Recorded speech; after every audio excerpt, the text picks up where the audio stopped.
Veteran of this now. Cristiano, you out there? Yes, buongiorno. Ciao. Look at this. How are you? Unbelievable. Good. I'll make some room here for you. Cotto e mangiato, they say in Italy. Cooked and served. Cooked and served. Grazie. Prego. Look at this. All right, so we got a lot to talk about, and you're all going to love Cristiano's accent, and we're going to be able to talk about some of that, where that accent comes from. But first of all, I know we got something else I got to bring up down here too, but what did you bring me today? Today I brought you the two favorite dishes we serve for brunch in Massimo. Okay. We have an amazing lobster crab. Lobster crab. Yes. And then, since I'm Roman, I'm proud of presenting the pizzette alla carbonara. Say that one more time. Pizzette alla carbonara. You get that? Everybody got that, right? Pizzetta. So I'm a big fan of the pizzettas, and I've sat at the bar and had these both for brunch, lunch, Yes. and I have to admit even for dinner later on in the day. But Massimo is relatively new. I would say that you are probably one of the newer brunch spots. It's just about a year old We're now. celebrating our 1 year anniversary. 1 year anniversary. Yes. And in all fairness, I do have to say that Massimo is one of my clients from the Quattro group. I work with both of them in Panivino, so I want to make sure I say that because they are wonderful places, but I do have a great affiliation with them as well. And Cristiano, kind of runs the show at both spots. I think it's fair to say. You over try. right? You try. He's running between two spots on Federal Hill. I see him going up and down the avenue all the time. So getting into this and describing that experience, it's really, I kind of want to start there because not just because Massimo's almost a year old now, but also from the fact of what you are doing at Massimo is creating a new experience. So kind of talk to me a little bit about that. Absolutely. There would need a lot of words to describe Massimo. From the time you walk in, this beautiful, spacious, bright place with our guests. They're absolutely feeling at home because our guests, for us, they're family members. We try to recognize them by their names when they walk in to make them feel comfortable. Nice. It's for them, we wanted to feel as if they were at home. Right. In addition to that, at Massimo, we try to provide them with the highest quality of ingredients, and we pay so much attention on seasonality. And in addition to it, our staff, they're very welcoming, they're very engaging, and very embracing with love, passion, and dedication they have for this kind of industry. And that's what Massimo is about. And in the morning, when you're going to brunch, that's an important thing to walk into, to feel engaged, because that is one of the things that I was joking around with some people yesterday and talking about brunches as a whole and why they become so popular. You can literally start your brunch 10, 11 o'clock, go all the way up till 2 o'clock, so people are enjoying it and kind of waking up into this brunch on the weekends. And I know that there's also an experience that ties into your heritage that we kind of talk about in Massimo. Absolutely. I am so proud of my culinary art and heritage. Being Italian just made a little bit of things easier because my family had a beautiful bakery, my aunt had a beautiful restaurant, so I've always been in this kind of business. But one of the things I really want to say about Massimo, which is what we are all about, is Italy to table. Italy to table. And in this case, we have la colazione al tavolo, which is an Italian breakfast to table. Right. That's what we did. We literally took it from Italy and brought it over, as if we have a time machine. All right, so this is something that Massimo has to coin because I do like this phrase, Italy to table. And I think you can kind of say that the whole day through. The whole day through, yes, absolutely. Absolutely. So now, what did you bring here? This is what we're going to try, we were talking about earlier, the Prosecco, right? Yes, Prosecco. Prosecco is something that we probably serve throughout the course of the day, but especially for brunch. You know, for brunch we have ingredients that are pretty flavorful. That have, a lot of them have cream sauce, and we have some cold cuts in there. So even the lobster. Even the lobster. So you need something that has bubbles that will clean the palate each and every bite to make it nice and ready for the next food that comes to the mouth. Look at that. Definitely got some bubbles in there. Yes, Cheers, my friend. Alla salute. Grazie. Alla vostra. It's wonderful. So now, I have to say that my brunch experiences, I've been there, as I rotate between the Prosecco and a Bloody Mary. You guys have got one heck of a Bloody Mary there. But there's a program that's coming out, we were talking about before, that you're coming out with the Proseccos or something new that you're starting, right? Yes, we serve in Prosecco, first of all, we want to serve a mimosa or a Bellini. Prosecco is very versatile. Right. It's often in a mimosa or in a Bellini. We use the fresh peach puree. But in the mimosa, we try different kinds of juices. Okay. In other words, we take a bottle of Prosecco, we pour it into a carafe, and we present that a beautiful Prosecco with 3 different types of fresh squeezed juices, such as pomegranate, such as orange and such as blood orange. So by bringing those little 3 carafes with the carafe of Prosecco, the guest has a chance to try different fresh squeezed juice with the Prosecco to make a nice Bellini, or they can even mix it. So it's kind of making their own. Making their own. And it's just the colorful, the rainbow, like looks so beautiful, lively, vibrant. I'm a huge pomegranate fan, so the fact that I can put pomegranate in my Prosecco sounds amazing. And it's healthy. And it's healthy, that's true. That's very true. So technically, in doing this, would someone be able to have a Prosecco and have one glass of Prosecco as the Bellini and the next one go to a pomegranate? I don't see why not. That's fantastic. That's absolutely fantastic. See, I'd be in trouble because I'd be trying through all the flavors just to say that I tried all the flavors, but that's okay. Massimo, they don't kick me out. They call me an Uber, but they don't kick me out, so I'm okay. So as we talk about brunch, and I know that this menu has been expanding and going and going, you're launching the new Prosecco thing that we just talked about. Brunch kind of rolls into the lunch, into the dinner there, over there. So I want to talk a little bit about the menu as a whole. Pane Vino, your sister restaurant down the street, has been around an incredibly long time. And Massimo is, from a size perspective, probably like, what, 3 times the size of Pane? Absolutely. Right? Yes, it sits on 2 floors. Okay. So one floor is primarily dining, and the other floor can be used for regular dining as well as? And private events. Private events, okay. So private events in Massimo, and this is something that we've gotten questions on before, is about event space in the city as a whole.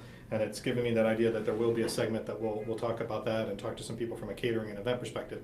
However, to look at that is that there aren't a lot of event spaces in the city of Providence that are not hotels or not convention centers. So I think that your space is kind of unique. Can you describe that? Yes, it is kind of unique because the versatility of it is so unique. We can have all kinds of events, and also the layout. We have so many guests that inquire about a specific type of event. It could be a birthday event, it could be a bridal shower, it could be graduation, and the place, the way it's set up, is so easy to fulfill the request of our guests that they just make it very special. How many would you say like the minimum or maximums that you have to go to for doing an event up there? I would say anywhere from 40 to 100, 110. Really? Yeah. So 100 guests. For the upstairs. For the upstairs, right, okay.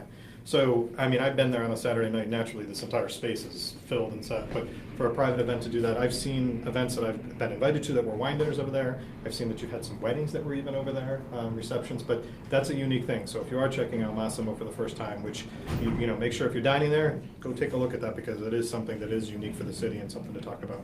Now, talking about these Proseccos, and you have this wonderful, incredible background that is amazing. I can't go into Massimo or Pane Vino and not just have a side conversation with Cristiano about anything Italian. It's wonderful. But you have a passion that is like my passion, and that's wine. So I'm very happy about that. And a lot of times Cristiano you were literally just in Italy, right? I just came back this past Monday, absolutely. And how long were you on this trip? About 3 weeks. See, I'm going to just start volunteering to carry his bags. I'm completely okay with that, his coattails, whatever it is. So the program for both restaurants for you, because of this passion of you going back and forth to Italy and all the connections and things that you have, how important, Prosecco, wine, even cocktails, how important is to the overall experience of living? Yes, one thing that I really want to mention about our program at Pane Vino and Massimo is we feature boutique wineries. Okay. Those small farmers, and they put so much love and passion just like us. We really want to reflect that Right. and deliver to our guests. But in addition to it, we also putting a lot of focus on natural, biodynamic, organic wines because you know this is important for And that ties into the sulfites. And the sulfites. Yeah, we're trying to sell wines that there's a very minimal percentage of sulfites. That will give you a headache. Right, right. That's Most what I of the get. I get time. told that all the time is that the sulfites and that's sulfites don't exist in all wines. I mean, the organic. No, ones actually, talking they form naturally during the alcoholic fermentation. But you know, most of the times there is added sulfites for longer preservation because it's a natural preservative. about. Okay, right. So for longer preservation, they add it to the wine. So from that perspective, to do that, I mean, I've seen you. You're constantly making up suggestions for people about wines, about cocktails, even though the Proseccos we're talking about to go along. So you would consider it truly a part of the dining experience? Yes, absolutely. As far as myself, I cannot drink wine without food because I think it's a long time marriage right there. It's a couple that never breaks up for me, food and wine. There's so much going A on. couple that never breaks up. I like this. He's coining all these phrases today. I'm liking this. Because the wine, I think wine always have to leave room for the food and two of them interacting, and that's what I like to happen. I want it to happen in the mouth, and that's what I suggest to our guests. Please try this wine with this. I ask them, what would you like to eat today before I approach them for the wine, and then based upon their then desired food, I say, why don't I suggest this for you? So now, this Sunday, we have Mother's Day, which I'm sure we'll talk about over and over again, but you've got two dynamic restaurants that are in the group, both Massimo and Panadino. So for a Mother's Day reservation, is there any openings left for Mother's Day? We are already over 500 And yes, Massimo. and Wow. Massimo, yes. So you probably haven't got that much space left. So if you're Still thinking haven't. about it, yes, this much. So if you're thinking about it, you got to make sure you call. The other part is that from Cristiano's perspective, we just talked about is that if you are dining, whether it's for Mother's Day or another time, I highly encourage you, from an educational, from a entertainment perspective, and from a knowledge perspective, to seek Cristiano out, because you don't hesitate to give advice across the board, even to the point I've seen Cristiano making travel arrangements for people when they're going Yes. to Italy, right? Yes, we want to make their experience always memorable and unique, not the usual dining. Like, feel that, oh, this was spectacular, I just can't wait to come back. And we put all our efforts in doing that and present it to our guests. Right. So now, with coming up, so we've got the Prosecco's you talked about as new. Is there anything that I'm missing that's new coming up? Any other menus or anything new that's coming out? Oh, we just changed the menu because Okay. we are very seasonal in terms of presenting our ingredients, so we pay attention to seasonality. But I also want to describe this beautiful. Absolutely, please, 'cause lobster We're very anything. proud of it. I don't know if you can find. I haven't been in each and every restaurant in Providence, but I don't think it's easy to find lobster crab. I have not seen it myself, so. And we tasted it. It's absolutely wonderful. We have these two beautiful crabs that is stuffed with the fresh Maine lobster taken out of the shell and then sauteed with mushrooms, a little bit of a sherry shallot cream There's sauce. mushrooms in there too. Yes, mushrooms as Two well. of my favorite things. Yes, absolutely. And then we use some fresh, creme fraiche right on top of it, and a little bit of the sauce with. You can see the extra lobster in that. I mean, Oh just my God, you can see the lobster in that. just Look the at that. combination of those flavors just burst in your mouth. And this prosecco with that would be It's just going to be phenomenal. amazing. I think this is going to be my Sunday thing, because I do it and then I'm going to Massimo already for Sunday brunch. That's awesome. And the pizza. Yes, la pizzetta alla carbonara. Again, I'm Italian. The pizzetta carbonara, we have guanciale. I don't know if everybody knows what guanciale. Say, let us know. You Guanciale gotta- is, if you think of pancetta or the Italian bacon, which is cured, the guanciale is the pork jaw, this Okay. part over here, which is fatter. Compared to the pancetta, and has a lot more flavor, and Okay. it's typically used in Lazio or Rome is in, like, spaghetti alla carbonara. But we made a pizzetta alla carbonara, so we used the guanciale, we used some English peas, and then the only thing that we wanted to make very special is this poached egg that lays right on top of it. When you break through the poached egg, just the yolk comes out, and the combination of those flavors, they again, another marriage right there. That's it. It's beautiful and tasty. So on the difference here, is it saltier? What's the difference in taste? We use Parmesan cheese and a little bit of Grana Padano. Okay. So Grana Padano is a little milder. As you know, being pure meat, we want to balance that saltiness Okay, out. right. So we really pay attention to it. I wouldn't say it's salty, but it's got a lot of flavor that A lot of lingers in your flavor. mouth. Fantastic. Well, thank you for educating us on both of these. Thank you for educating us on the Prosecco You're welcome. and truly the traditions. This is a wonderful thing to have Cristiano in Rhode Island to carry on these traditions. Thank you. Bring those back. So thank you very much. Happy to have you join me tonight. It was Thank fun. you so much. Thank Grazie. you. Thank you.